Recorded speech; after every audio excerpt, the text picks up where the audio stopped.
Assalamu alaikum, dear student, and welcome to our new class. We have already started a chapter of two compartment model of IV bolus injection. Two compartment model IV bolus injection में इससे पहले हम लोगों ने इसका थोड़ा सा introduction की बात की है। इसमें हम लोगों ने ये बात क्लियरली इंडिकेट किया है कि यहाँ पर टू कंपार्टमेंट के केस में दो डिस्ट्रीब्यूशन फेजेस हैं। एक स्लो डिस्ट्रीब्यूशन है जिसको हम पोस्ट डिस्ट्रीब्यूशन भी बोलते हैं, जो कि एलिमिनेशन लाइक बिहेवियर है, और एक हमारे पास डिस्ट्रीब्यूशन फेज़ है जिसे हमने कैलकुलेट करने के लिए हमें अल्फ़ा, उसे हम रेट कांस्टेंट को बोलेंगे, और जो बीटा हम बोलेंगे जहाँ पर एलिमिनेशन रेट कांस्टेंट या आपके पास पोस्ट डिस्ट्रीब्यूशन रेट कांस्टेंट होगा। हमने अभी तक जो क्लास में सीखा है वो कल वाला और उससे पहले वाली क्लास में हमने इस ग्राफ के बारे में कुछ चीज़ें सीखी हैं। इसके हवाले से हमने अंडरस्टैंड करने की कोशिश की कि यहाँ पर जो रेट कांस्टेंट हैं वो थोड़े डिफरेंट हैं। यहाँ पर आपके पास जो दो तरह के रेट कांस्टेंट हैं, एक डिस्ट्रीब्यूशन रेट कांस्टेंट और एक आपका post distribution rate constant.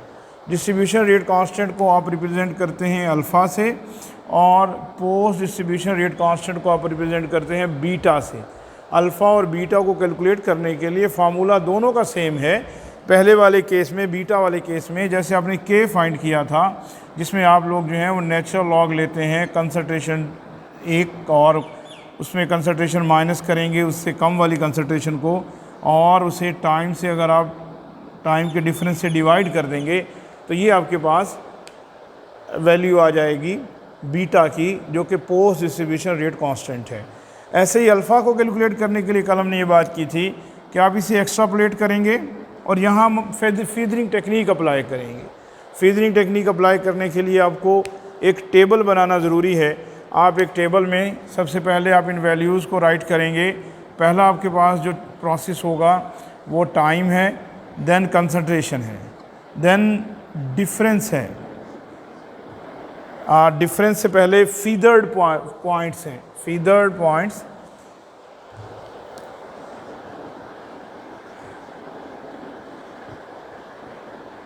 Then हमारे पास जो है इसका डिफरेंस है।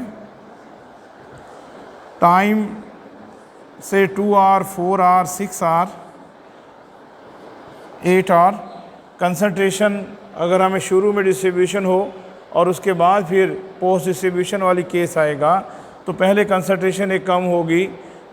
इसमें ये याद रहे कि कंसंट्रेशन डिक्रीज़ उसी लेवल पर होगी, यानी इसमें कंसंट्रेशन का इंक्रीज़ का कंसेप्ट इसलिए नहीं है। आप बात कर रहे हैं आईवी इंजेक्शंस की।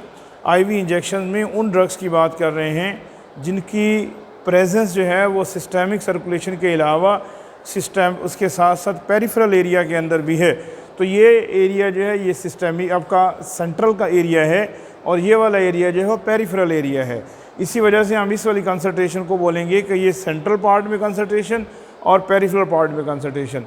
तो यहाँ पर आप जो आपके पास जो एक्चुअल जो पॉइंट्स होंगे, इन पॉइंट्स में से आप इन फीदर्ड पॉइंट्स को माइनस करेंगे। माइनस करने के बाद आपका जो डिफरेंस आएगा, उस डिफरेंस को जब आप प्लॉट करेंगे तो ये जो प्लॉट है यहाँ पर आप अल्फ़ा कैलकुलेट करेंगे। अब अल्फ़ा के लिए इस स्ट्रेट लाइन पे कोई से भी 2 पॉइंट्स C1 और C2, then again ln C2 minus ln C1 over T2 minus T1। Concentration और टाइम के ग्राफ में यहाँ आपके पास ये 2 डिफरेंट लाइंस होंगी। इसको अगर हम कोरिलेट करें अपने एब्जॉर्प्शन वाले चैप्टर से, वहाँ पर हमने इसी अल्फ़ा में इसी मेथड से हमने के को कैलकुलेट करना सीखा था। तो यहाँ पर अल्फ़ा और बीटा इन दोनों को कैलकुलेट करना आसान हुआ। ओके, यहाँ जो इसको आप एक्स्ट्रापोलेट करेंगे तो इसे एक्स्ट्रापोलेट करने के बाद जो आपके पास जो पॉइंट आया है इसको आप बी बोलते हैं, बी, और इसे आप एक्स्ट्रापोलेट करेंगे तो ये जो पॉइंट होगा वो आपका ए होगा। तो रिमेंबर यहाँ मैं जो 4 वर्ड्स बोल रहा हूँ, अल्फ़ा रेट कांस्टेंट है किस चीज़ का, आपका जो डिस्ट्रीब्यूशन फेज़ का rate constant, distribution rate constant, beta distribution rate constant है लेकिन किस चीज़ का, पोस्ट डिस्ट्रीब्यूशन रेट कांस्टेंट हुआ। ए इनिशियल कंसंट्रेशन है, वाई इंटरसेप्ट है किसका, डिस्ट्रीब्यूशन फेज़ का, डिस्ट्रीब्यूशन फेज़ का जो वाई इंटरसेप्ट होगा वो ए, और जो बी जो है वो आपका पोस्ट डिस्ट्रीब्यूशन फेज़ का जो जिसे आप प्लॉट करेंगे, जिसको आप एक्स्ट्रापोलेट करेंगे तो वाई इंटरसेप्ट पे जो कंसाइड होगा उसको हम बोलेंगे बी। तो यहाँ पर हमारे पास हम इस इंटरसेप्ट को अंडरस्टैंड करने के लिए कल एक हमने एक इक्वेशन राइट की थी, थोड़ी सी लेंथी सी थी, जिसको हमने समझने के लिए कि हमारे पास जो प्लाज्मा में जो अमाउंट है ड्रग की उसका मैंने फार्मूला यहाँ राइट किया था कि आपके पास अगर आपको कंसंट्रेशन फाइंड करनी हो इसमें सेंट्रल कंपार्ट में तो वो इक्वल होगी आपके पास जी x naught into alpha minus x naught into alpha minus K21 divided by alpha minus beta और minus plus x naught K21 minus beta divided by alpha minus beta E minus alpha t e minus beta T. ये equation थी amount को find करने की। अब मैं इसी equation को कोरिलेट करूँगा इस फिगर के साथ कि हमें हमारी अंडरस्टैंडिंग कैसे बनेगी। इसको हम ए और बी को कहाँ अप्लाई करेंगे, अल्फ़ा और बीटा को हम कहाँ अप्लाई करेंगे। फॉर एग्जांपल अगर हम यहाँ पे इसको अंडरस्टैंड करने की कोशिश करें तो यहाँ पर एक्स नॉट इनिशियल डोज है, ए जो है वो अल्फ़ा है। अल्फ़ा मैंने अभी आप लोगों को एक्सप्लेन किया कि इसे कैलकुलेट करने के लिए आपको फीजरिंग टेक्निक रिक्वायर्ड है और इस फीजरिंग टेक्निक से फिर आप जो है वो कैलकुलेट करेंगे अल्फ़ा को। ऐसे बीटा जो है वो आपके पास वो स्ट्रेट लाइन है। इस सारे केस में अगर मैं इसको, हम लोगों ने पहले पढ़ा हुआ है कि हमारे पास जो वी सी है वो एक्स सी सी पी के इक्वल है, या ये कह लें कि प्लाज्मा कंसंट्रेशन हमारे पास आती है तब जब हम मेजर कर लें किसको जी, dose over volume of distribution कर लेंगे तो हमारे पास जो है वो कंसंट्रेशन जो है वो आपके पास सी पी जो है वो हमारा X C over C P X C over V जो है हमारे पास एक्स ओवर वी जो है हमारा सी पी था। तो जब इस कंसंट्रेशन को आप वी से डिवाइड करेंगे तो आपके पास सी पी फाइंड होगा। तो पहला टारगेट हमारा प्लाज्मा कंसंट्रेशन फाइंड करना, हम उसकी तरफ मूव करते हैं। इसके लिए आपने क्या किया है जी, इसको आपने वी से डिवाइड कर दें, इसको भी आप वी से डिवाइड कर दें और इसको भी आप वी से डिवाइड कर दें। अब ये सारा फार्मूला प्लाज्मा कंसंट्रेशन का हुआ। Plasma concentration, unknown concentration of drug in plasma in case of two compartment model, IV injection where first order rate constant applied, जहाँ पर हम ये कहेंगे कि elimination only from the central compartment, जहाँ हम ये assume करेंगे कि मेटाबॉलिज्म नहीं है। तो ये सारी इक्वेशन क्या बनेगी, X naught over V alpha minus K21 over alpha minus beta ई minus alpha T plus x naught over V K21 minus beta over alpha minus beta ई minus beta T. Simple C equation. इस equation में हमें जो parameters हैं ये plasma concentrations को find करने के लिए मिल रहे हैं। अच्छा, याद है कि मैंने अभी आप लोगों को इसमें एक और कंसेप्ट दिया कि एक ए और बी का भी कंसेप्ट है। ये जो सारी टर्म है ये वाली, ये सारी ए के इक्वल है और ये वाली सारी टर्म जो है ये सारी बी के इक्वल है। तो इक्वेशन देखिए कितनी सिंपल हो जाएगी, C P is equal to A minus alpha T plus B minus beta T. ये हमारी टू कंपार्टमेंट की इक्वेशन है। अब इसमें हम अंडरस्टूड है ए क्या है और बी क्या है। ए आपका वाई इंटरसेप्ट है और बी भी वाई इंटरसेप्ट है, लेकिन जो वाई इंटरसेप्ट है वो डिस्ट्रीब्यूशन का वाई इंटरसेप्ट है, जबकि जो बी है वो आपका पोस्ट डिस्ट्रीब्यूशन का वाई इंटरसेप्ट है। तो यहाँ ये कंसीडर ये हुआ कि अगर हमें टू कंपार्टमेंट के केस में, देखिए दो सिचुएशन है, क्या हम ग्राफ से कैलकुलेट कर लें टू कंपार्टमेंट मॉडल्स को या फिर हम उसे थ्योरेटिकली या उसको जो फार्मूला से कैलकुलेट कर लें। अगर आप उसे ग्राफ से कैलकुलेट करेंगे तो ये कंसेप्ट ज़्यादा सिंपल है, क्योंकि सेमी लॉग ग्राफ बना के आप उसे एक्स्ट्रापोलेट करेंगे। एक्स्ट्रापोलेट करते ही आपके पास जिस पॉइंट पे जाके ये कंसाइड होगा उसको बी बोला जाएगा। Y intercept of the post distribution phase ये बी है। ओके, उसके ऊपर अगर आप स्लोप कैलकुलेट कर लेंगे, स्लोप को अब अगर स्लोप लेते हैं और उसे आप सिंपल स्लोप लिया है, अब आपको उसको मल्टीप्लाई करना पड़ेगा 303 के साथ, अगर आपने लॉग वैल्यूज़ ली हुई हैं तो देन आपके पास जो है वो बीटा भी आ गया। तो बी और बीटा दोनों सॉल्व टाइम, जिस टाइम पे आप कंसंट्रेशन को मेजर करने जा रहे हैं। ऐसे ही ए के लिए आपने एक्स्ट्रापोलेट किया है, फीडरिंग टेक्निक अप्लाई किया है, जो आपके पास जो अलग से जो कर्व जो स्ट्रेट लाइन आया है, ये स्ट्रेट लाइन आपका जिसे हम एज्यूम करेंगे कि ये डिस्ट्रीब्यूशन का एरिया है, तो इसके लिए ए। तो ये इस सारी इक्वेशन को हम दोनों ही कंडीशन में अप्लाई कर सकते हैं।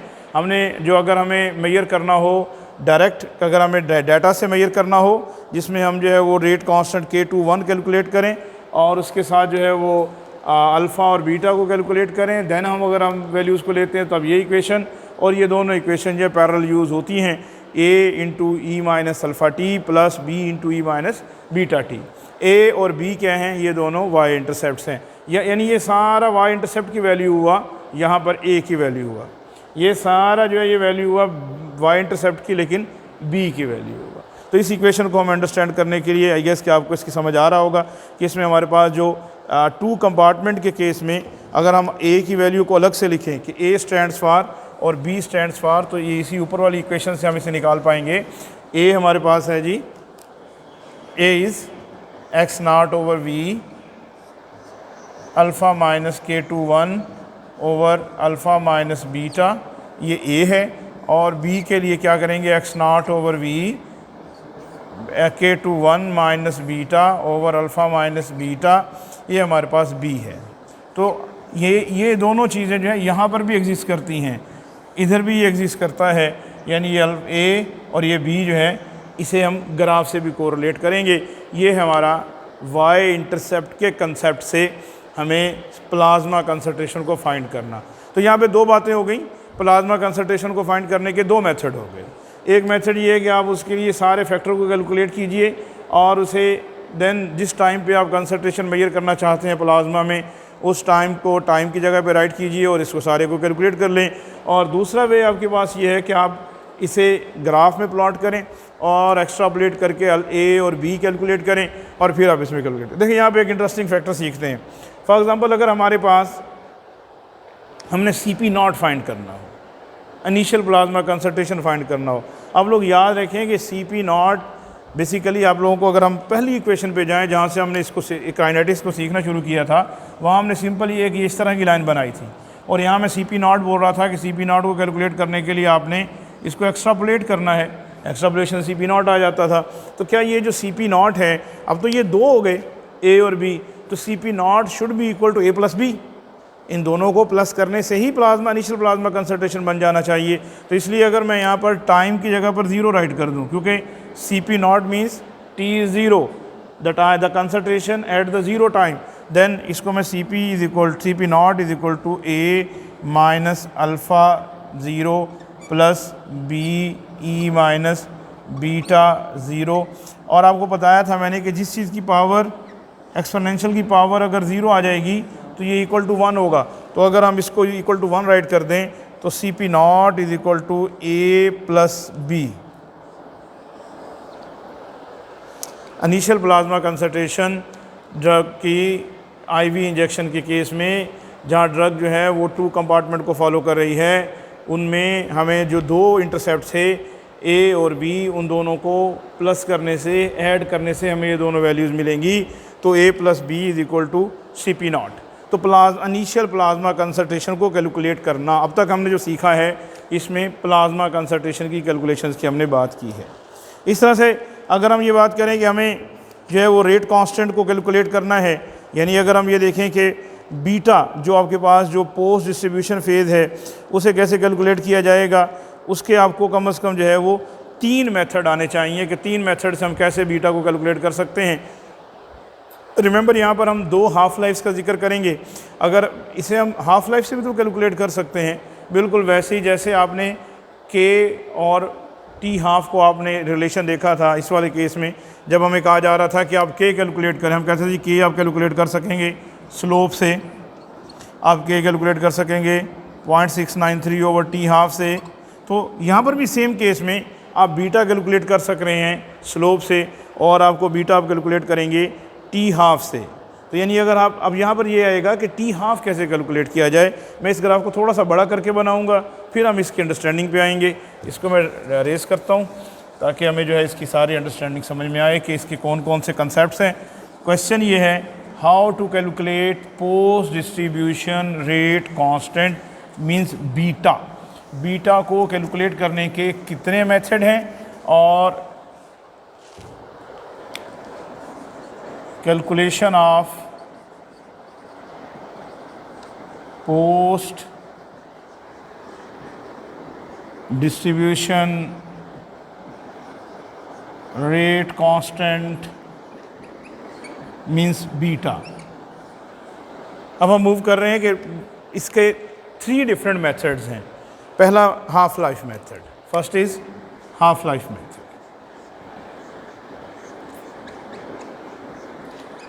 ओके, इसको हमें कैसे सॉल्व करना है। फॉर एग्जांपल आपने पहला एक ग्राफ बनाया, उसमें ये आपके पास जो है वो कंडीशन है, डिस्ट्रीब्यूशन फेज है, पोस्ट डिस्ट्रीब्यूशन केस है। बिकॉज हम बात कर रहे हैं पोस्ट डिस्ट्रीब्यूशन की, तो पोस्ट डिस्ट्रीब्यूशन के केस में आप इसे आप कहेंगे कि ये आपके पास जो है वो बीटा बी वाली कंडीशन है, कर्व है। यहाँ पर आप क्योंकि इस तरफ कंसंट्रेशन है और यहाँ आपके पास क्या है जी, टाइम है। कंसंट्रेशन के यूनिट्स क्या हैं, माइक्रोग्राम पर ml, और टाइम के यूनिट्स क्या हैं, आर्स। आपको यहाँ पर आपका अगर स्केल देखें, से हमने 1 से स्टार्ट किया है, देन 10 है, देन 100 है, देन 1000 है। यहाँ पे स्केल में आपने 2R है, 0 से 4R, 6R, 8R, 10R and 12R, ये आपका स्केलिंग है। आपको अब यहाँ पर अगर हाफ लाइफ फाइंड करना हो, आपको अगर ये कहा जा रहा है कि आप इस पर डिस्ट्रीब्यूशन हाफ लाइफ कैलकुलेट कीजिए, post distribution half life calculate करें, तो क्वेश्चन इज़ हमने पोस्ट डिस्ट्रीब्यूशन हाफ लाइफ को कैसे कैलकुलेट करना है। हमने यहाँ पर ये 10 है और इसके मिड में आएगा 5, तो ये 5 है। इसमें जितना टाइम का डिफरेंस आया है वो इस ड्रग की हाफ लाइफ है, और इसको हम बोलेंगे ये T half beta, T half beta. तो पहला कंसेप्ट ये हुआ कि अगर आपको post distribution rate constant beta calculate करना है तो पहले टी हाफ बीटा कैलकुलेट कर लीजिए। तो टी हाफ बीटा कैलकुलेट करने के लिए आपने फॉर एग्जांपल आपने यहाँ पे 2 का डिफरेंस लिया, क्योंकि यहाँ आपने एग्जैक्ट हाफ लिया है 10 और 5, तो 10 और 5 का क्योंकि एक दूसरे के एग्जैक्ट हाफ हैं, तो उसके जो कॉरस्पॉन्डिंग जो टाइम है वो 2 आवर्स है। तो इसका मतलब जो इसका जो हाफ लाइफ हुई, पोस्ट डिस्ट्रीब्यूशन हाफ लाइफ जो हुई वो 2 आवर्स हुई। अब यहाँ पर हमें बीटा कैलकुलेट करना आसान हुआ, कैसे 0.693 ओवर टी हाफ बीटा। ये वही वाला फार्मूला है जब आपने के और 0.693 ओवर टी हाफ लिया था। तो पहला कंसेप्ट आपका यानी पहला मेथड हाफ लाइफ का मेथड ये हुआ कि आपने ड्रग के कंसंट्रेशन को प्लॉट किया टाइम के वर्स अगेंस्ट, और फिर उसमें से जो डिस्ट्रीब्यूशन वाला एरिया, पोस्ट डिस्ट्रीब्यूशन वाला एरिया है, वहाँ पर एग्जैक्ट 2 पॉइंट्स को लिया। उन एग्जैक्ट 2 पॉइंट्स की आपने जो है टाइम का डिफरेंस लिया, वो क्योंकि एग्जैक्ट कंसंट्रेशन हाफ है इसलिए इसे हम हाफ लाइफ बोलेंगे कि ये वो टाइम है जिसमें एक कंसंट्रेशन जो है वो हाफ रह गई है एलिमिनेट होने के बाद। अब इस बीटा को कैलकुलेट करने का एक पहला मेथड आपको अंडरस्टैंड हुआ। दूसरा ये है कि determine the T half beta from the graph by using the method employed on the previous chapter. Okay जी, बीटा 0.693 ओवर टी हाफ। अच्छा जी, सेकंड ये है कि आप इसका स्लोप से कैलकुलेट कर लें, यहीं पे स्लोप अप्लाई करें। और जी first half life method, second slope method, number 2 slope method. Slope में आपने क्या करना है जी, यहाँ पर आपने जो स्लोप लिया है इसको आपने मल्टीप्लाई करना है 2.303 के साथ। स्लोप इंटू 2.303 ये आपका आ जाएगा जी is equal to minus beta, units हैं पर आर। तो याद रखिए इसके जो यूनिट्स हैं वो भी वैसे ही है जैसे आपके पास के यूनिट से रेट कांस्टेंट के यूनिट, क्योंकि ये भी रेट कांस्टेंट ही है। Third method, the Y axis intercept of the exponential line is B in microgram per ml। तो उसमें जो है वो आपका बी जो है, इसको अगर आपको बी को कैलकुलेट करना होगा तो ये आपको इसका नाम जो है वो बनेगा कॉफिशेंट, ठीक है जी, यानी distribution coefficient, post distribution coefficient B. तो ये तीन आपके पास मेथड हुए, दो मेथड हुए, हाफ लाइफ और स्लोप मेथड, और उससे आप जो है वो बीटा को कैलकुलेट कर सकते हैं। ओके जी, नेक्स्ट बिल्कुल सेम इसी के पैटर्न पे अगर हमें यह क्वेश्चन आ जाए कि calculate the distribution rate constant alpha, इसको मैं पैरेलल यहाँ राइट करता हूँ ताकि हमें इसकी अंडरस्टैंडिंग हो कि इसमें कंपैरिजन में हम इसे कैसे कैलकुलेट करेंगे। तो अगर हमें ये कहा जाए calculate distribution rate constant alpha, alpha calculate करने के लिए क्या मेथड है? Number 1 half life method, number 2 slope method, और इसमें भी एक कॉफिशेंट होगा जिसको हम डिस्ट्रीब्यूशन कॉफिशेंट बोलेंगे, वो ए से रिप्रेजेंट होगा। यहाँ देखिए जी, हमने इस पूरी कर्व में जब हमने पहले जो ड्रा की थी हमने सिर्फ डिस्ट्रीब्यूशन को छेड़ा, पोस्ट डिस्ट्रीब्यूशन को छेड़ा था। यहाँ पर अगर हम डिस्ट्रीब्यूशन फेज़ को अलग करेंगे तो वही वाली टेक्निक जो भी मैंने पहले जिक्र किया, हम इसके जो एक्चुअल पॉइंट्स हैं उसमें से फीडर्ड पॉइंट्स को क्या करेंगे, माइनस कर देंगे, और फिर एक और कर्व हमें मिलेगी, उस कर्व का नाम, ये हमारे पास अब डिस्ट्रीब्यूशन कर्व है, इसको अल्फ़ा से रिप्रेजेंट किया जाए।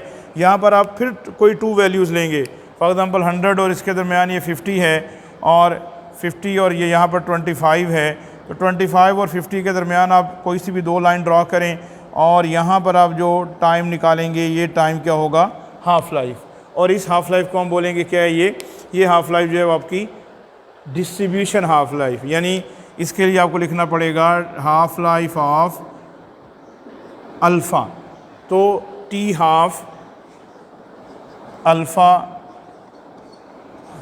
0.693, ये आपके पास अल्फ़ा की वैल्यू आएगी। यानी अगर आपको डिस्ट्रीब्यूशन रेट कांस्टेंट कैलकुलेट करना है तो डिस्ट्रीब्यूशन रेट कांस्टेंट कैलकुलेट करने के लिए आप 0.693 ओवर टी हाफ अल्फ़ा से डिवाइड कर देंगे, तो ये आपके पास distribution rate constant alpha calculate होगा।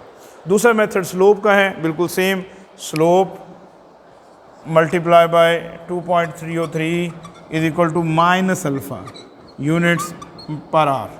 ये हमारे पास 2 मेथड हैं, डिस्ट्रीब्यूशन रेट और पोस्ट डिस्ट्रीब्यूशन रेट को कैलकुलेट करने का, और इसी को अगर आप आगे एक्स्ट्रापोलेट कर दें, एक्स्ट्रापोलेट करके आप ले जाएं ऊपर, तो यहाँ जाके जो कंसाइड होगा ये ए है, इसको आप डिस्ट्रीब्यूशन कॉफिशेंट बोलेंगे, distribution coefficient, post distribution coefficient, distribution half life, post distribution half life, distribution half life, और उसके साथ साथ अपना distribution rate constant, post distribution rate constant. मेरा ख्याल है कि आपको ये सारा कंसेप्ट जब समझ में आ चुका होगा कि किस तरह से हम अल्फ़ा, बीटा, ए और बी कैसे कैलकुलेट करेंगे।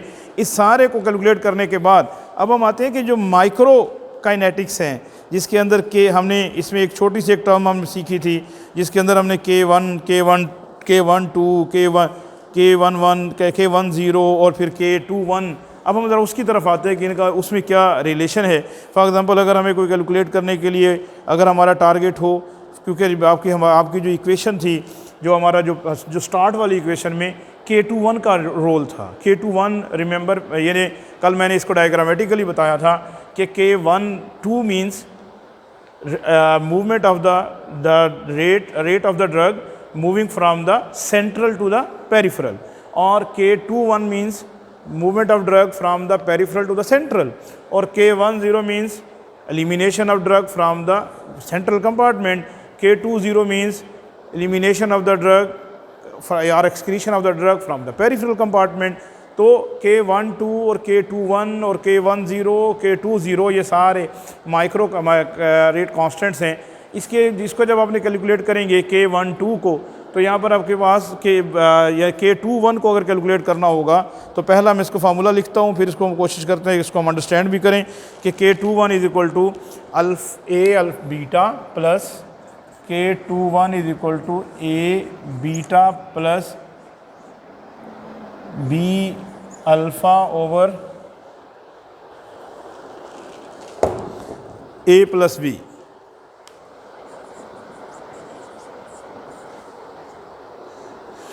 ये जी हमारे पास K21 को कैलकुलेट करने का मेथड। K21 को कैलकुलेट करने के लिए आपके पास जो वैल्यूज़ हैं वो सिंपल आप देखें, मैंने आपको अभी बताया है कि A कैसे कैलकुलेट करते हैं। A क्या है? कॉफिशिएंट। कौन सा? Distribution coefficient. B क्या है? कॉफिशिएंट। कौन सा? Post distribution coefficient. Beta rate constant. कौन सा? Post distribution rate constant. Alpha क्या है? Rate constant. कौन सा? Distribution rate constant. A coefficient, distribution rate constant coefficient. B post distribution coefficient.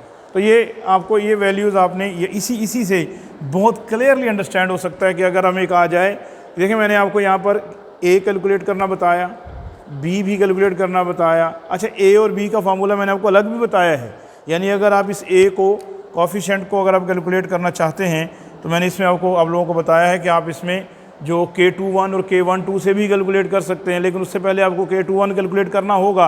तो लिहाजा K21 को कैलकुलेट करने के लिए जो सिंपलेस्ट जो हमारे पास जो बात है कैलकुलेशन का, खासकर 2 कंपार्टमेंट के केस में हमें ग्राफ बना के ही इस प्रॉब्लम को हम सॉल्व कर सकते हैं कि K21 हम जो है वो कैलकुलेट करने के लिए पहले हम A कैलकुलेट कर लें प्लस बीटा, B कैलकुलेट कर लें तो अल्फ़ा, A प्लस B ये दोनों कैलकुलेट करें।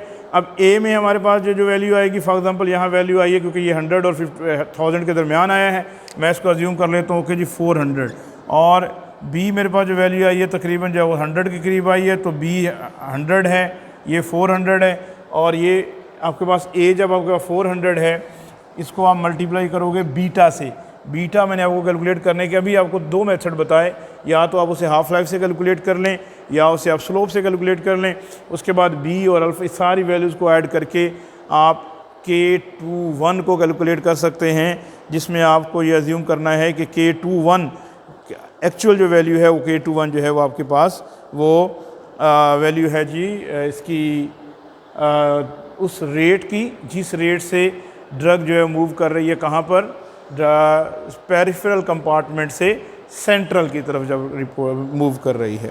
अच्छा, इसी को हम एक और वे से भी कैलकुलेट कर सकेंगे K21 को। उसके लिए आपको सिंपल इसी इक्वेशन को हम अंडरस्टैंड करते हैं दोबारा से, फिर इसमें एक और वे से भी हम समझने की कोशिश करते हैं। ये यहाँ लिखा रहने देते हैं ताकि हमें इसकी अंडरस्टैंडिंग हो। जैसे हमारे पास पहला जो फार्मूला था मैंने अभी आप लोगों के लिए राइट किया, K21 is equal to A beta plus B alpha divided by alpha A plus B। ये हमारे पास K21 है। और अगर हम अल्फ़ा प्लस बीटा कर लें तो ये इक्वल होगा, ये जो रेट्स हैं वो इक्वल होंगे K12 plus K21 plus K10। किन तीनों रेट्स को अगर आप प्लस कर लें तो आपके पास जो रेट्स हैं वो कैलकुलेट हो सकेंगे।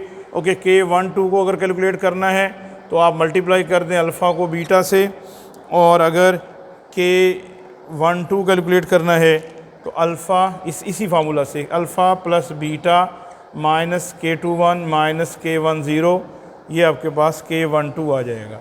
ये हमारी माइक्रोकाइनेटिक्स है, जिससे हम K12, K21, K10, K12 या K1 ये इस सारे हम कैलकुलेट कर सकेंगे माइक्रोकाइनेटिक्स के लिए। तो यहाँ दोबारा इसको मैं अंडरस्टैंड कराता हूँ ताकि आप लोगों को इसकी समझ आए कि हमारे पास से अगर हमें निकालना है K12, पहले K12 को फ़ौरन से माइंड में लाएंगे। K12 means rate constant. किसका रेट? कौन सा रेट? जो ड्रग मूव कर रही है सेंट्रल से पेरिफेरल की तरफ। तो सेंट्रल से पेरिफेरल की तरफ मूव करने के लिए 2 रेट कांस्टेंट रिक्वायर्ड हैं, डिस्ट्रीब्यूशन रेट कांस्टेंट और पोस्ट डिस्ट्रीब्यूशन रेट। इन दोनों को मल्टीप्लाई कर दीजिए, K10 आ जाएगा। अच्छा, इन दोनों को अगर आप प्लस कर देंगे तो आपके पास ये सब इसी पैटर्न में इसकी वैल्यूज़ आ जाएंगी। से अगर आपने पहले स्टार्ट में K12 K21 कैलकुलेट कर लिया तो K21 की वैल्यू यहाँ आ गई, K21 और यहाँ से आपके पास, और K10 के लिए आपने इन दोनों को मल्टीप्लाई करके निकाल लिया तो आपके पास K12 की वैल्यू भी आ जाएगी। यानी अगर हमें कहा जाए कि माइक्रो रेट कांस्टेंट कैलकुलेट करें तो स्टार्ट हम करेंगे K21 से, उस रेट से जिस रेट से पेरिफेरल से ड्रग जो है वो सेंट्रल में मूव किया है। फिर हम कैलकुलेट करेंगे K10, क्योंकि इसमें हमने सिंपल दो रेट्स को मल्टीप्लाई करना है, रेट कांस्टेंट्स को, डिस्ट्रीब्यूशन और पोस्ट डिस्ट्रीब्यूशन रेट कांस्टेंट को। और तीसरा आएगा K12, उसके लिए आपके पास दोनों जो आपके पास alpha plus beta minus K21 minus K10, ये K12 के इक्वल आएगा। इसके लिए मैं एक्सरसाइज भी आप लोगों से शेयर करूंगा ताकि आप जो है इसमें कुछ जो है आपको इसके बेसिक्स जो अंडरस्टैंड कर सकें। और अगर इसमें अगर आपको कोई क्वेश्चन हो तो आप ज़रूर शेयर करें ताकि इसको एड्रेस किया जा सके। नेक्स्ट में हम इसमें वॉल्यूम ऑफ डिस्ट्रीब्यूशन और इसके जो बाकी पैरामीटर्स हैं हम उसकी बात करेंगे। Thank you very much. अगर इसमें कोई क्वेश्चन हो ज़रूर शेयर कीजिएगा।